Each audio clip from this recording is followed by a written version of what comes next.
Bonjour à tous, j'espère que vous allez bien et que vous avez passé un bon mois de novembre. Donc nous allons faire la guidance du mois de décembre pour le signe du Capricorne.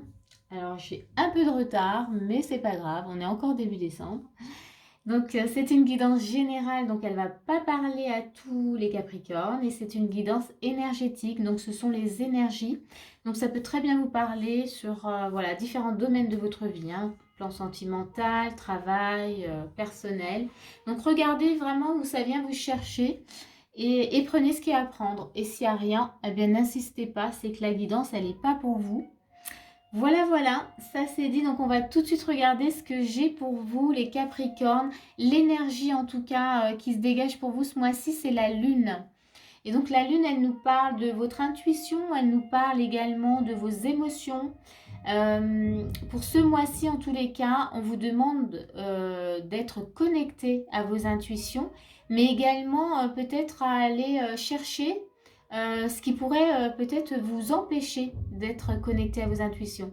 C'est-à-dire les peurs, voilà, tout ce qui se cache à l'intérieur qu'on ne veut pas forcément aller voir, tout ce qui vient bloquer aussi.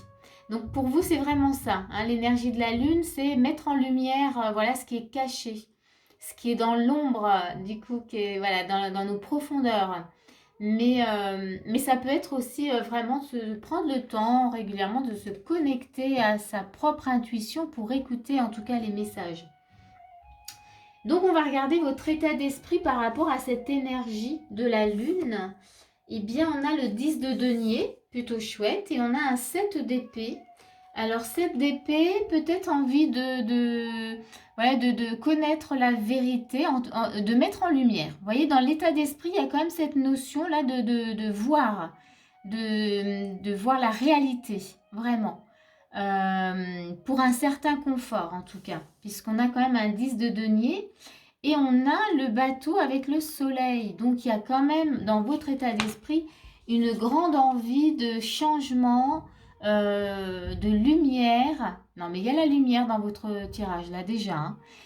Déjà dans les énergies, c'était mettre en lumière certaines choses. Ben là, dans votre état d'esprit, vous avez envie de changement, vous avez envie de lumière. Vous voulez, avec le 7 d'épée en tout cas, mettre peut-être cette notion de mettre les choses sur la table, de comprendre et d'y voir, comment dire, peut-être envie que, comment je dirais ça en fait, vous voulez plus qu'on vous cache des choses, hein, voilà. Vous voulez être confortable dans votre vie. Vous voulez que les choses elles soient réelles, elles soient authentiques, elles soient vraies. Voilà, j'ai vraiment ça hein, là qui me vient. En tout cas, ça c'est votre état d'esprit. On va voir vos actions. Qu'est-ce qu'on vous propose en tout cas dans les actions? On a la reine d'épée, c'est plutôt clair là. On vous demande en tout cas de vous positionner, de ne plus regarder derrière vous, c'est-à-dire de ne plus être dans votre passé aussi, hein, mais vraiment de vous positionner. Ok. On a un roi de denier. Donc on vous demande avec la reine d'épée, de vous positionner, ce que je vous disais, mais avec un roi de denier, on vous demande également de gérer maintenant les choses. Vous pouvez le faire. Si on vous le propose, c'est que vous pouvez le faire. Donc, ouais, il y a cette notion de gérer sa vie maintenant, voilà, comme vous l'entendez. Votre état d'esprit, il est ouvert à ça. On a l'étoile, donc il y a vraiment cette connexion. Vous voyez, la lune là, elle est vraiment pas là pour rien ce mois-ci. On vous dit maintenant, voilà, vous pouvez. D'ailleurs, j'ai mis l'étoile à l'envers, mais c'est pas grave, ça se voit même pas. Et on a aussi la loupe. Donc ici, hein, gardez à l'esprit qu'on vous demande, allez, clac, clac, vous restez droit devant vous, vous vous positionnez, vous avez l'énergie du roi de denier, donc vous pouvez gérer les choses, vous avez tout en vous en tout cas pour gérer la situation. Et on vous dit aussi dans les actions de rester connecté vraiment à votre intuition. On a la lune, mais là on a l'étoile avec. De recevoir, d'être à l'écoute de ce que vous recevez. Voilà, avec ça, hein. Vous avez la loupe. Donc là, ça va vous permettre en tout cas de voir des choses que vous ne pouviez pas voir auparavant. On revient vraiment, voyez, C'est super intéressant là votre tirage parce que dans votre état d'esprit, vous avez envie de voir la vérité et les choses de façon authentique. Vous voulez du vrai maintenant, hein. C'est comme s'il y avait maintenant ras-le-bol du faux. Je veux du vrai, je veux plus qu'on me mente, je veux plus qu'on me raconte des histoires.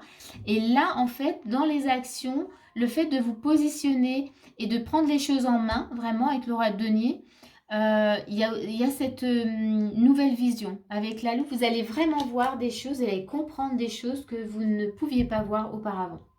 Très intéressant, là, pour vous, ce mois-ci. On va regarder les conseils. Ben, dans les conseils, on a le yoga. Donc, on a Babaji qui vous conseille justement de rester aligné, de rester centré sur vous-même, de ne pas vous laisser distraire en tout cas par l'entourage. Hop, je perds ma carte. Voilà. Et d'utiliser vos capacités avec Maître Saint-Germain. Là, clairement, on vous demande de rester centré. Ne vous laissez pas perturber par l'extérieur et utilisez ce que vous ressentez en vous. Utilisez-le pour vous-même. Utilisez-le en tout cas pour ce que vous souhaitez ce mois-ci. On a toujours dans les conseils, donc innocence et loi d'attraction. Faites jouer justement cette loi d'attraction. Vibrer, c'est-à-dire ayez les pensées positives et vivez-les à l'intérieur de vous pour qu'elles viennent à vous. On a aussi cette notion d'innocence. Moi, je verrais plutôt avec cette carte aussi une sorte de bienveillance envers vous-même. Soyez doux et bienveillant envers vous-même. N'essayez pas peut-être de vous mettre la pression ou quoi que ce soit. Peut-être ça qui vient. Ouais, très intéressant. On va regarder votre challenge. Et bien là, on vous parle de fleurs. Alors, ça peut parler à certains. On vous dit, travailler avec les fleurs ouvre votre cœur et apporte des bienfaits et du sens à votre vie. Ici, ça serait votre challenge. Ça serait vraiment de vous connecter à ce qui vous procure vraiment de la joie, ce qui vous apporte un sens réel. C'est peut-être une passion, c'est peut-être déjà, vous avez peut-être déjà le pied dans un nouveau travail, peut-être que ou dans une nouvelle relation. En tous les cas, là, on est en train de vous dire que c'est important pour vous, que ce que vous mettez en place pour vous ce mois-ci, il faut que ça vous fasse vibrer, il faut que ça ait vraiment, que ça ait tout son sens et de ne pas le faire juste parce qu'il faut le faire, mais que ça vienne vraiment chercher toutes les cellules que vous avez vraiment dans votre corps. C'est vraiment ce qu'elle veut dire, cette carte-là. Et je vous rajoute une autre petite carte avec les archanges du monde animal. On va aller voir voilà, quel est le petit conseil, le dernier petit conseil pour vous. Les Capricornes. Alors, il y en a une qui vient, il y en a plusieurs. Oh, on a le hibou. Le hibou, il vous dit, écoutez les messages des anges. Alors, c'est avec l'archange Bokpi. Donc, ça veut dire, on est dans l'intuition ce mois-ci. On vous demande vraiment l'hibou. Le hibou, vous voyez, il prend le temps. Il est là, il est posé. Il est en présence. Il est centré. Il regarde et il ressent. Donc, écoutez les messages des anges, c'est-à-dire écoutez votre intuition, écoutez ce qu'on vous transmet. Et pour ça, eh bien, il faut se poser. Alors, je vous remets la carte de Babaji. Il faut être centré, il faut se poser, puis il faut être à l'écoute de ce qui se passe à l'intérieur de vous. Donc, c'est un très beau message. En tous les cas, moi, j'espère que voilà, ça va vous éclairer, que ça vous parle et surtout que ça vous a plu. Et moi, je vous souhaite une belle fin d'année. Je vous dis à l'année prochaine pour un prochain tirage. À bientôt.